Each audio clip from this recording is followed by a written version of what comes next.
अगर चैनल पर नए हो तो पहले बाकी के पार्ट्स देख लो, उसके बाद इसे देखना। पर अगर आलस आ रहा है या फिर पहले इसे ही देखना है तो थोड़ा बता देता हूँ ताकि थोड़ा आइडिया लग जाए कि आखिर क्या चल रहा है। ये मारी है। हर माँ की तरह ये भी अपने बेटे को बहुत ज्यादा प्यार करती थी, लेकिन इसे नहीं पता होता कि इसका बेटा स्कूल में बहुत ज्यादा बुली होता है। एक दिन बुली गैंग मारी की फेक अश्लील वीडियो बना के उसके बेटे को सेंड कर देती है और उसे एक ब्रिज पर बुला लेती है। बुली गैंग का लीडर ओकाया उसे कहता है कि वो वीडियो को डिलीट तो कर देगा, पर उसे उसके बदले में ब्रिज से जंप करना पड़ेगा और काउंटडाउन शुरू कर देता है। मारी का बेटा कोई और रास्ता ना होने के कारण जंप कर देता है और उसकी दोनों टांगे टूट जाती हैं। मारी को उसके बेटे के घर से बाहर निकलने पर पता चल गया था और वो उसे ट्रैक करती हुई वहाँ आ रही होती है और रास्ते में देखती है कि उसके बेटे की दोनों टांगे टूट चुकी हैं। ये सब यही खत्म नहीं होता क्योंकि पीछे से एक ट्रक आता है और उसे कुचल कर चले जाता है। मारी इसके कारण सदमे में चले जाती है, लेकिन यहाँ से तो असली स्टोरी शुरू होती है क्योंकि मारी को एक दिन अपने बेटे के कमरे की सफाई करते हुए एक पेन ड्राइव और डायरी मिलते हैं जिसमें कि उसने अपने साथ हुई सारी बुलिंग के बारे में लिखा होता है और पेन ड्राइव में सारे सबूत होते हैं। मारी गुस्से में डिसाइड कर लेती है कि रिवेंज तो इनके लिए बहुत ही छोटी चीज होगी, ये सब तो जजमेंट डिजर्व करते हैं और अपने मिशन को अंजाम देते हुए वो कोवासे को पेनिटेंशियरी में पकड़कर डाल देती है। चैप्टर की शुरुआत में मारी और कोवासे आमने सामने होते हैं। कोवासे को विश्वास नहीं होता कि मारी ऐसा कर रही है। वो सोचता है कि ये कोई मजाक होगा, लेकिन जब वो मारी की तरफ देखता है तो वो समझ जाता है कि ये कोई मजाक नहीं है बल्कि ये औरत तो सीरियस है। मारी उसे बताती है कि उसने उससे उसका कुछ इम्पोर्टेंट छीन लिया,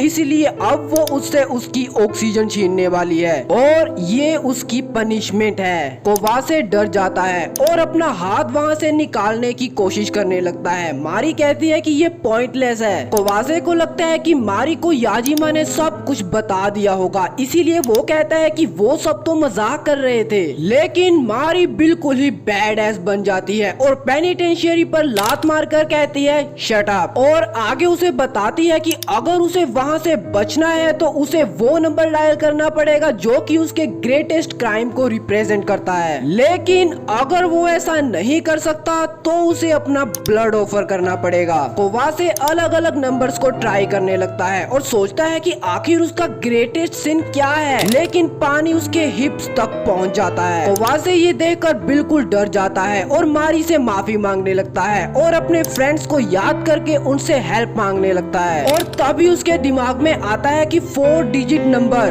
किरीता का जो कि मारी का बेटा है उसकी डेथ एनिवर्सरी है। कोवासे खुश होकर नंबर एंटर करने लगता है पर उसे नगारे की डेथ एनिवर्सरी याद ही नहीं होती और ये बंदा इतना बेकार है कि इसका दोष भी किरीताका को देने लगता है कि आखिर वो किसी हॉलीडे को क्यों नहीं मर सकता था। पानी इसके मुंह तक आ जाता है और ये बाहर निकलने के लिए तड़फने लगता है और बाहर मारी को देखता है तो वो पानी के कारण बहुत ही स्कैरी लग रही होती है। अब कोवासे अपना हाथ काटने के बारे में सोचता है और चिल्लाकर बोलता है कि ना तो वो अपना हाथ काटना चाहता है और ना ही उसे किरीताका की डेथ एनिवर्सरी पता है। मारी कहती है कि फिर तो तुम्हें मरना होगा। कोवासे ये देखकर कि अब तो वो मरने वाला है अपना हाथ काटने लगता है और सोच रहा होता है कि वो यहाँ नहीं मरने वाला क्योंकि वो एक बढ़िया लाइफ के लिए डेस्टाइंड है। बंदा इतना गिरा हुआ और नीचे कि पैसा कमाने के लिए भी लड़कियों का नाजायज फायदा उठाने के बारे में सोच रहा है। कोवासे अपनी हड्डी को काट नहीं पा रहा होता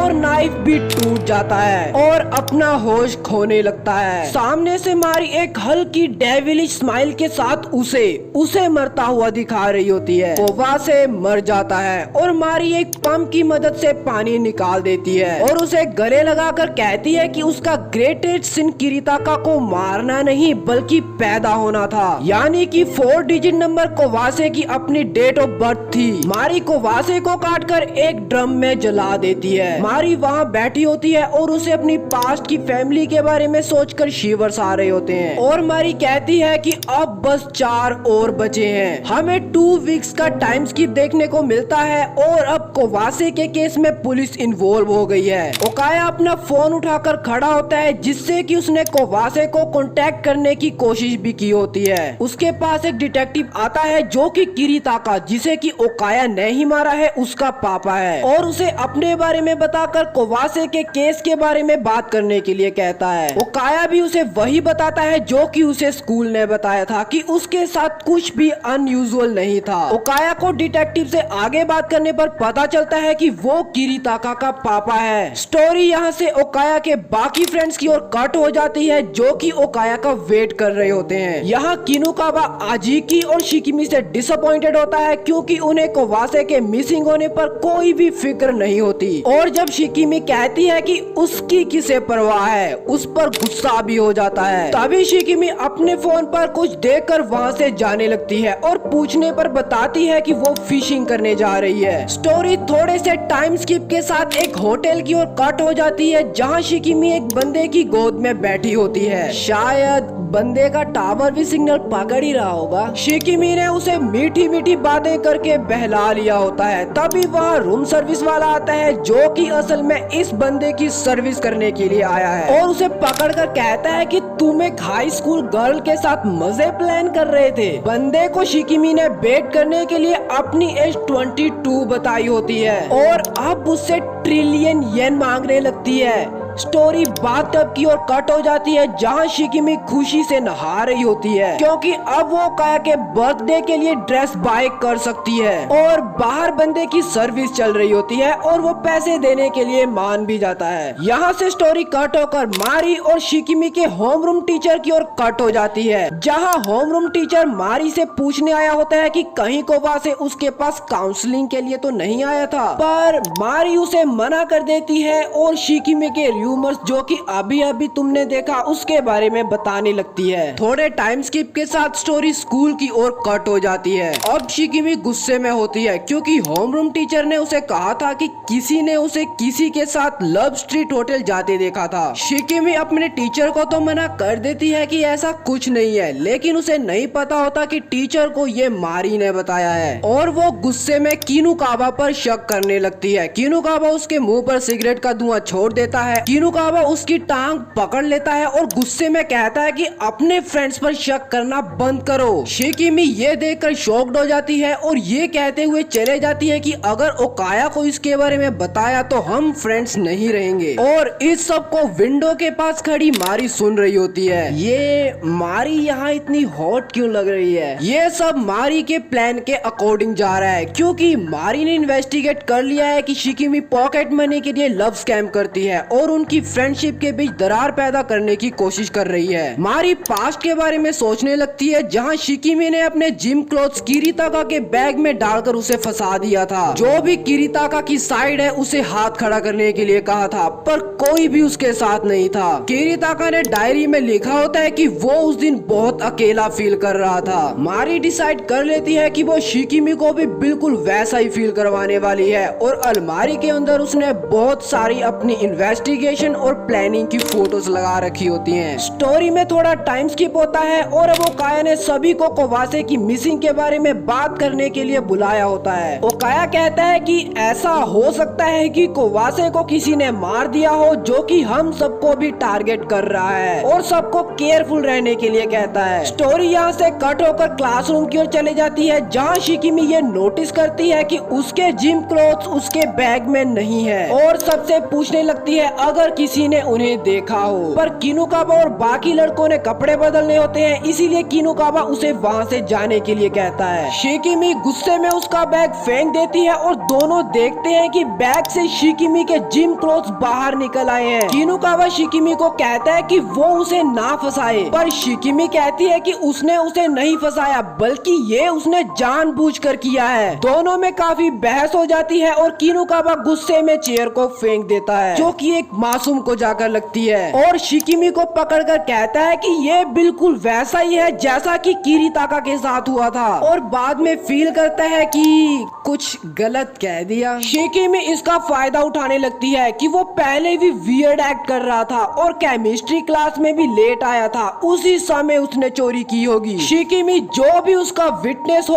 उसे हाथ खड़ा करने के लिए कहती है और उधर से मारी हाथ खड़ा करके आ जाती है और कहती है कि किनुकावा सारा समय उसके साथ था। किनुकावा जब क्लास के लिए जा रहा था मारी ने उसे कंसल्टेशन के लिए बुलाया था क्योंकि मारी ने उसे स्मोक करते हुए देख लिया था। शिकिमी ये सोचकर कि अब वो कल्प्रिट लग सकती है एक ओताकू के ऊपर सारा इल्जाम लगा देती है। भाई द ग्रेट ओताकू पर इल्जाम लगाया है, सजा तो मिलेगी। एक लड़की ओताकू को डिफेंड करने लगती है लेकिन शिकिमी कहती है कि कहीं तुम ही तो कल्प्रिट नहीं। कोई पीछे से विस्पर करके शिकिमी को कहता है कि कहीं तुम ही तो ट्रबल मेकर नहीं हो। सब उसे ही कल्प्रिट बोलने लगते हैं। तभी मारी सबको बस करने के लिए कहती है क्योंकि कोई एविडेंस नहीं है कि कल्प्रिट कौन है, और शिकिमी को भी अपने फ्रेंड्स पर शक ना करने के लिए कहती है क्योंकि वरना वो अकेली रह जाएगी। ये सुनकर शिकिमी मारी का हाथ अपने से हटा देती है। सब उसे देखने लगते हैं। शिकिमी वहाँ से भाग जाती है। सीढ़ियों से जाते समय वो कहती है कि वो कोई लोनर नहीं है। पीछे से मारी आती है और उसे कहकर कि वो एक ब्यूटीफुल चाइल्ड है चले जाती है और पास्ट के बारे में सोचती है कि उसने किनुकावा को बुलाने के बाद शिकिमी के जिम क्लोथ्स किनुकावा के बैग में रख दिए थे। स्टोरी में थोड़ा टाइम स्किप होता है और अब उदास शिकिमी किसी के साथ कार में बैठी होती है जो कि उसे कहता है कि टीचर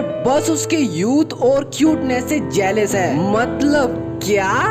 द हेवनली गॉडेस इससे जेलस है। और आगे वो कहता है कि उसे एक और ओजी सा के साथ लव स्कैम करने के लिए उसकी मदद चाहिए। शिकिमी मान जाती है और बदले में उसे मारी को पनिश करने के लिए कहती है। यहाँ से टाइम स्किप होता है और अब प्रिंसिपल सबको पार्टी दे रहा होता है। मारी आत्सुगी सेंसे को ड्रिंक ऑफर करती है पर वो ड्रिंक नहीं करता। मारी के पूछने पर वो बताता है कि वो शिकिमी और कोवासे को लेकर टेंशन में है। प्रिंसिपल उसे डाउन देखकर उसे ड्रिंक देने लगता है और उसके मना करने पर उसे पुश करने लगता है। मारी आत्सुगी सेंसे को बचाने के लिए झूठ बोलती है कि उसकी पीठ पर कुछ लगा है और प्रिंसिपल के टर्न होने पर उसकी पीठ को साफ करते हुए ड्रिंक को वाटर के साथ एक्सचेंज कर देती है। प्रिंसिपल उसे ड्रिंक करता देख खुश हो जाता है और सारे टीचर्स की तारीफ करते हुए मारी का बट पकड़ लेता है। मारी उन सब को देखकर उदास होती है क्योंकि सब इतने खुश होते हैं कि उन्हें देखकर ऐसा लगता है जैसे किसी को किरीताका के इंसिडेंट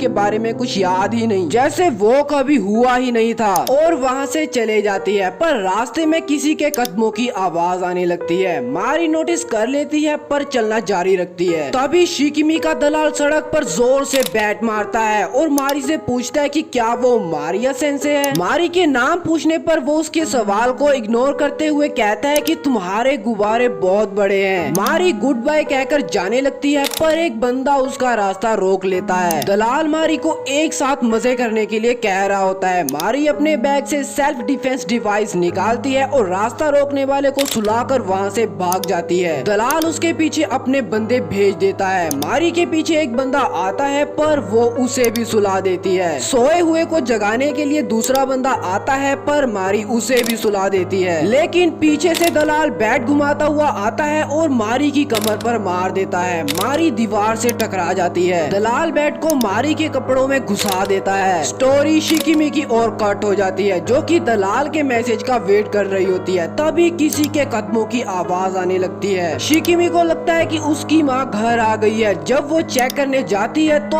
उसे बस से खुला दरवाजा नजर आता है। शिकिमी सोचती है कि क्या वो बंद करना भूल गई थी और बंद करने के लिए चले जाती है। दरवाजे को बंद करते समय वो महसूस करती है कि उसके पीछे कोई है। स्टोरी यहाँ से एक सुनसान इलाके में एक घर की ओर कट हो जाती है जहाँ मारी शिकिमी को किडनैप करके ले आई होती है और उसे बांध कर लटका दिया होता है। मारी उसके मुंह से टेप हटा देती है। शिकिमी उसी समय गुस्से में बकबक करने लगती है। मारी कटर से रस्सी को काटने लगती है जिसे देखकर शिकिमी एक भीगी बिल्ली बिल्ली बनकर उसे रुकने के लिए कहने लगती है, क्योंकि नीचे एक कुआं होता है जिसमें कई सारे इंसेक्ट्स होते हैं और नीचे गिरने पर उसे उनके साथ पूरी जिंदगी अकेले गुजारनी पड़ेगी। शिकिमी डर के मारे सूसू कर देती है और रोने लगती है। मारी उसे दलाल के बारे में बताती है कि किस तरह उसने उसकी लस्ट का फायदा उठाया और उसके बाद दलाल ने सब कुछ उसे अपने आप बता दिया। शिकिमी उस पर गुस्सा करने लगती है, जिसे देखकर मारी कहती है कि उसे और कोवासे दोनों को अपने सिंस का कोई आइडिया नहीं है। शिकिमी समझ जाती है कि कोवासे अब नहीं रहा और अब उसकी बारी है। मारी कहती है कि अब वो भी उसी लोनलीनेस को फील करने वाली है जिसमें उसने कई लोगों को धकेला है। 3 घंटे में रस्सी को आग लग जाएगी और वो नीचे गिर जाएगी, पर उसे कोवासे की तरह पश्चाताप करने का एक मौका मिलेगा। वो किसी को भी कांटेक्ट करके एक सेंटेंस बता सकती है, पर हेल्प या फिर उसके सर्कमस्टेंसेस के बारे में नहीं बता सकती। पर फोन में तो सिम ही नहीं होती, सिम कटर नाइफ्स में मिक्स होती है जहाँ से उसे शिकिमी को निकालना पड़ेगा। शिकिमी ये जानकर बिल्कुल गुस्सा हो जाती है, लेकिन जान बचाने के लिए करना तो पड़ेगा, इसीलिए थोड़ा हेजिटेट करने के बाद सिम को ढूंढने लगती है, पर उसके मुंह पर कट लग जाता है और वो रोने लगती है। मारी उसे विक्टिम की तरह एक्ट करने से मना कर देती है, क्योंकि ये सब उसी के पास्ट के बिहेवियर का नतीजा है। पास्ट में शिकिमी ने किरीताका के गले में पट्टा डालकर उससे एक बॉक्स में से चाबी निकलवाई थी जिसमें कई सारी कीलें थी। शिकिमी के साथ कुछ वैसा ही रिपीट हो रहा होता है। ये सब सोचकर शिकिमी हैरान हो जाती है कि उसे इस सब के बारे में कैसे पता, और समझ जाती है कि ये उसकी माँ है। ये सब एक रिवेंज है और अगला टारगेट ओकाया होने वाला है, क्योंकि शिकिमी ओकाया से प्यार करती है, इसीलिए उसी समय कटर नाइफ्स में से सिम ढूंढने लगती है और ढूंढ भी लेती है। शिकिमी के चेहरे और जीभ से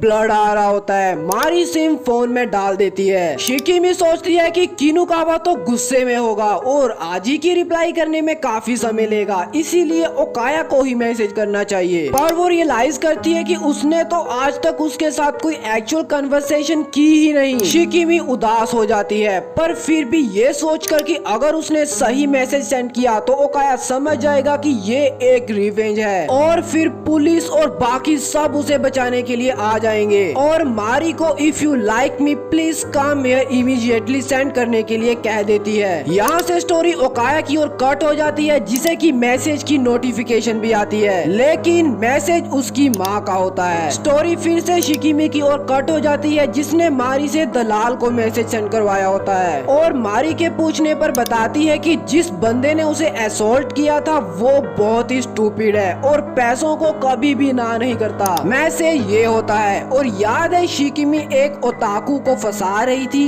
मैं कह रहा हूँ इसे उसी की बददुआ लगी है। शिकिमी सरप्राइज्ड हो जाती है। मारी उसे बताती है कि उसने दलाल AKA इजिमा को टेम करने के लिए उसे शिकिमी का एक ट्वीट दिखाया था, जिसमें उसने लिखा होता है कि इजिमा बहुत कंजूस है और उसे पार्ट टाइम वर्क से बहुत कम पैसा मिलता है। दलाल इसी कारण गुस्सा होता है, पर असल में ये अकाउंट फेक होता है और मारी ने बनाया होता है। मारी उसे बताती है कि उसे तो वैसे भी दलाल से मिलना ही था और शिकिमी ने उसे सीधा उसके पास ही भेज दिया। शिकिमी ये जानकर बिल्कुल टूट जाती है और मारी उसे ये कहकर इमोशनली और भी ज्यादा तोड़ने लगती है कि तुम एक सेल्फिश लायर हो, तुम पर कोई विश्वास नहीं करता और तुम ही अपने आप को लोनर बनाती आ रही हो।